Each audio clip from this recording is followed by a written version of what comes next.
Mark's packages started disappearing one by one. At first, he thought it was a mistake, but when expensive items went missing, he realized they were being stolen. The neighbors had no idea what was happening, and the police weren't in a hurry to help. But one day, Mark spotted his neighbor, Jimmy, with his belongings. "Prove they're yours," Jimmy sneered. What he didn't know was that Mark had already set a trap for him, and when the thief opened his latest stolen package, that's when things got really interesting. But let's start from the beginning. Mark Bailey had always considered himself someone who could handle problems.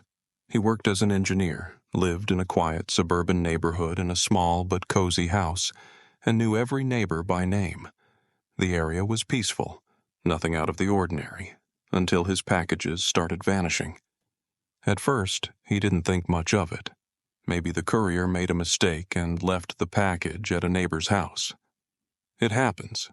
But when it happened a second, third, and fourth time, it stopped looking like an accident. Every time Mark received a notification that his package had been delivered, he'd step outside, only to find an empty porch. One evening, he stepped out for a walk and ran into Mrs. Long, his elderly neighbor from across the street. "Mark, dear, did you ever get your package?" she asked, her face filled with concern. "Gone again," he sighed, hoping she might have some insight. "You know, I saw someone taking something from your porch the other day, but it was getting dark, and I assumed it was one of your friends." The words stuck in his head. Someone? That night, Mark checked the security camera he had installed on his porch a month ago. Up until now, it had never recorded anything suspicious. But this time, he reviewed the footage with fresh eyes. And there it was, clear as day. Someone approached his house, quickly snatched the package, and walked away without a second glance. His chest tightened with anger. The camera had only caught the thief's face for a second, but that second was enough. Jimmy Howard. Jimmy had been Mark's neighbor for a few years now, a 30-year-old unemployed guy who spent his days wandering around, driving his old car and complaining about life. He never seemed particularly shady, just an unlucky guy who couldn't hold down a job. But now Mark had every reason to think otherwise, and the real fun was just about to begin. The next day, Mark went out for groceries. When he returned home, he saw Jimmy stepping out of his car with a brand new bag. Jimmy shot him a quick glance and then looked away. Mark wouldn't have thought anything of it, except that the bag was identical to the one that had disappeared from his last stolen package. That was it. This wasn't just suspicion anymore. This was war. Mark wasn't the type to let something like this slide. Stealing from him was bad enough, but doing it over and over again, assuming he was too dumb to notice, that was a mistake. He knew confronting Jimmy outright wouldn't work. The guy would deny everything. Mark needed proof, and he was going to get it. That night, he sat at his kitchen table, running through a plan in his mind. The warm glow of the lamp flickered overhead. A cup of coffee sat untouched on the stove. Justice was the only thing keeping him awake. Finally, he grabbed his phone, opened Amazon, and ordered a bait package, a small box packed with a ridiculous amount of glitter and a special dye powder that left long-lasting, hard-to-remove stains on the skin. It was set to arrive in 2 days. "Let's see how you like the surprise, buddy," Mark muttered, placing the order. When the package arrived, he felt like a secret agent setting up a sting operation. Carefully, he opened the box to ensure everything was in place, then resealed it perfectly. From the outside, it looked completely normal. Standard Amazon packaging, no sign of anything suspicious. To make it even more tempting, he slapped a label on it. Electronics. Fragile. That evening, he placed the box on his porch and connected his security camera to his phone. Now, all he had to do was wait. The hours crawled by. Mark sat in his living room with the TV on, but his eyes constantly flicked to his phone, monitoring the live feed. The streets were quiet. The neighbors had settled in for the night, and the suburban silence set in. Then, movement. His heart pounded as a shadow flickered across the screen. Jimmy. He glanced around cautiously, as if making sure no one was watching, then snatched the package and disappeared into the night. Mark held his breath. Everything was going according to plan. Minutes passed. Then, "What the hell?" The scream echoed down the street. Mark leaped off the couch and rushed to the window. Under the streetlights, a figure burst out of Jimmy's house, completely covered in red stains and shimmering glitter. Jimmy flailed around, frantically trying to brush it off, but only succeeded in smearing the mess even more. "Oh my God," Mark whispered, before bursting into laughter. "You look like a freaking Christmas ornament." Jimmy was thrashing, slapping his clothes, desperately trying to shake off the sticky powder, but it was hopeless. The glitter had embedded itself into his hair. His face was streaked with bright red stains, and his outfit looked like he'd been through a rainbow explosion. A few neighbors peeked out their windows, drawn by the commotion. "Jimmy, what on earth happened to you?" came the concerned voice of Mrs. Long. Nothing! Everything's fine!" Jimmy shouted, hastily retreating back into his house. Mark smirked. He had no idea what would happen next, but one thing was certain. This wasn't over. Mark woke up the next morning with a sense of anticipation. He stretched, opened his laptop, and immediately pulled up the footage from his security camera. There it was.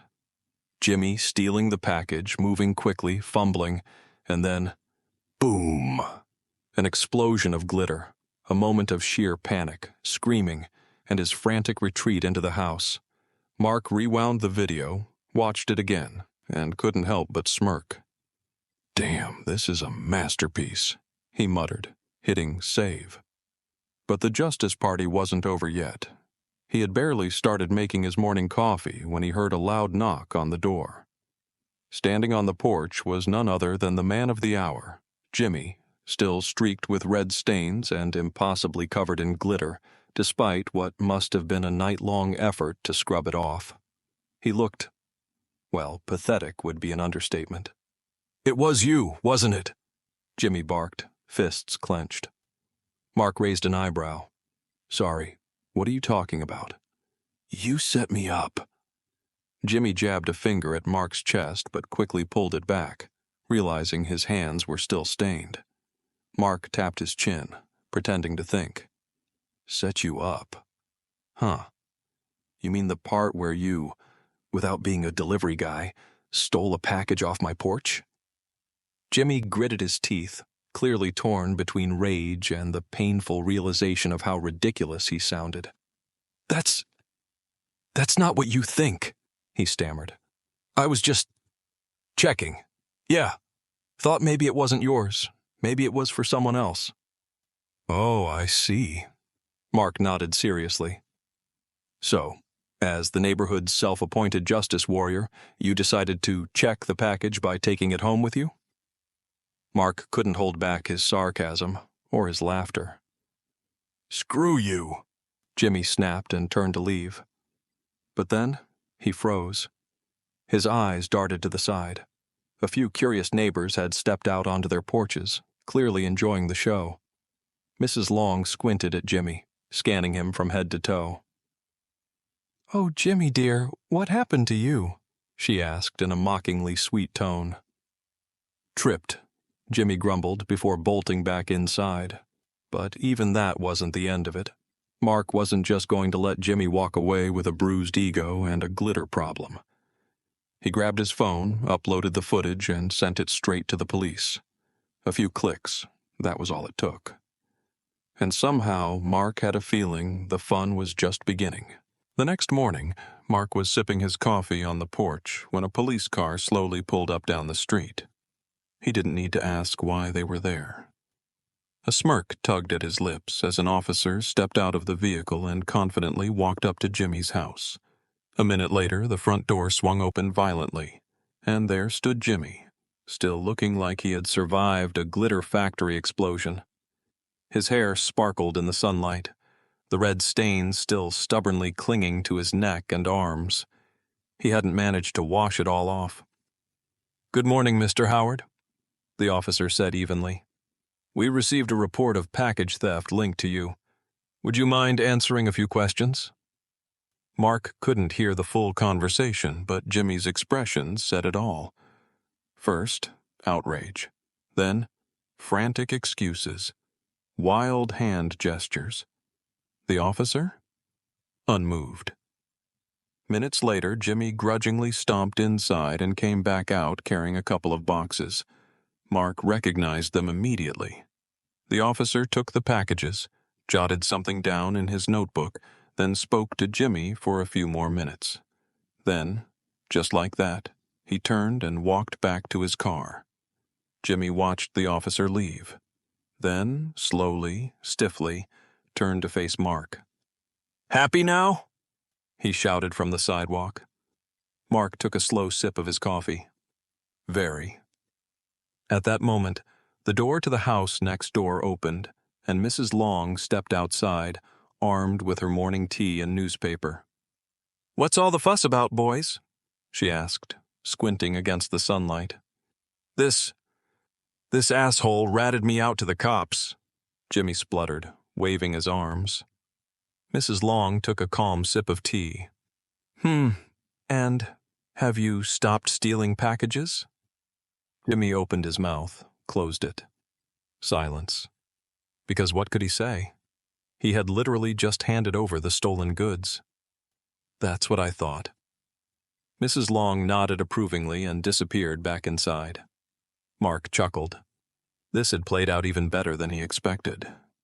Sure, Jimmy wasn't going to jail, but he'd be fined. His name was now in the system.